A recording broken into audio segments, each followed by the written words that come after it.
Hello, welcome to RS Craftworks and welcome to a sunnier workshop here today.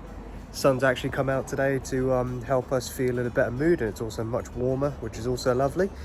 And we're just carrying on with our build from yesterday. So let's see how I'm going about this, and let's see what I've changed actually as well. Hi, hello there.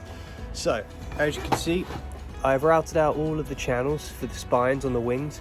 They're not 100% straight, but straight enough. Honestly, you can change the story and it'll look good when it's done anyway. So the original plan was to inlay pieces of inlay, yes, inlay pieces of ebony or darker colored woods or whatever. But honestly, these shapes, it is possible. Certainly people out there can do them. I'm sure I could do it if I had enough material as well, but that was one big problem. I don't have a big piece to fit this, so what I've decided to do is ebony dust and epoxy. So I've got some ebony dust here. I keep ebony dust around because it is very, very handy for this type of application. And I've just got some off-brand, whatever, the 2-part epoxy. Just squeeze it out and mix it up as it is. Comes with the 2 parts, squeezes them out in 2 equal parts, hopefully, by the advertisements. Now I'm going to do this little bits at a time. I'm not going to mix up this whole thing because this is a 5-minute epoxy, which means it will go off far before I'm actually finished doing the entire inlay. So what I will do is I'll start the shorter spines, just fill those in as much as I possibly can, and then if I need to mix up more, I will mix up more later, and then just keep filling it until it's entirely filled, and then we sand it flush afterwards. So let's see how I go about this, and let's see if this works out right.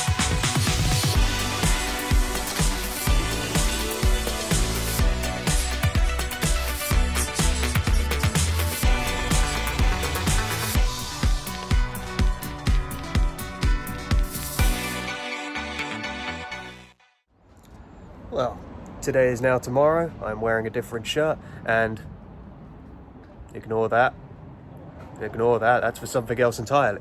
What we're concentrating on today is this, if I can point the camera in the correct manner, the epoxy's in there, looks a mess, but right now I'm just going to go at it with this jigsaw here, cut it out. Just a disclaimer, I am sponsored by absolutely nobody, just so everyone knows. So let's go ahead and cut this out now.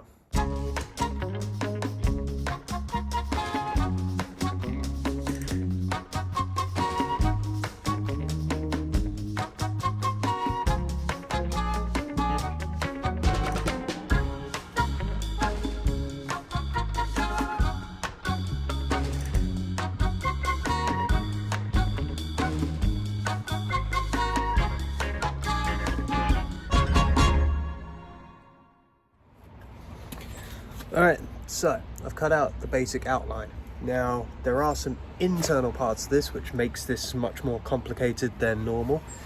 Instead of just having the entire purple well in there, I've got to cut out the gaps in between. So I've got the center bits to cut out. I'll most likely go at that with a hand coping saw. It's going to take a while, but I'll get it done, just to make this slightly more of a challenge. So let's see how I do. Hello everyone, just had a minor hiccup on this. You can see I'm getting half the wing done. Looks pretty good. I mean, it looks terrible at the moment, but trust me, it'll look better once it's all flushed up. But I'm wondering if you can catch on camera there, if I can show it properly. A lot of you probably already figured out what's happened. Yeah, wing broke off right here. So had to do emergency repair work.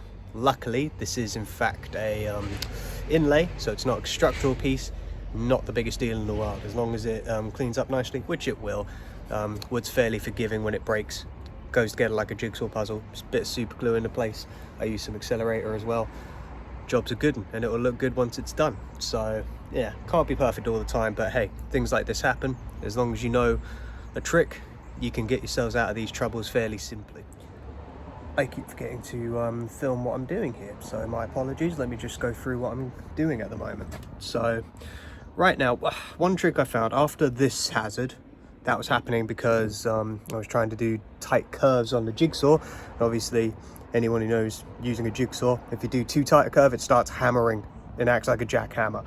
And that's why that broke off. So what I've done instead, if I can get a good view of this, is I've been drilling holes. You can see better on that side. I've been drilling holes some big ones with some Forstner bits, which I have over here, and whenever I open a gap big enough, I can try and get my jigsaw in there, or in this case, because this is the delicate part of it, I'm doing it by hand with a coping saw. So that's what I've been doing. I'll just get to it and try not to bore you too much. So see you soon. So another day's work, and I've got 2 new injuries. Yeah, whenever you're doing work with some sharp tools, concentrate, because you will hurt yourself, just like I did. Not once, but twice. Pain in the butt, or in this case, pain in the finger. Anyway, so I've got most of the dragon cut out now. Just that tiny little bit where they've got 3 holes. Got to figure out a way to cut that out. But it actually looks a lot nicer on this side if I can hold it in the right direction. There you go. Actually, strangely looks like the Skyrim logo. I swear this isn't the Skyrim logo. Maybe inspired by, who knows. But yeah, it's coming together. I just got to tidy up the sides a little bit because the sides are a little bit rough. Thick, very, very thick. I've got to inlay this into a guitar body, which I will be doing next, I think. Yeah, that's going to be a task in itself, but we will go ahead and do it. So, thank you for watching today. I will remember this time. Please like the video if you enjoyed it, and please subscribe to my channel if you are enjoying the content so far. I know it's only 3 videos so far, but there's other things going to happen soon. So stay tuned, take care everybody, and I'll see you in the next video.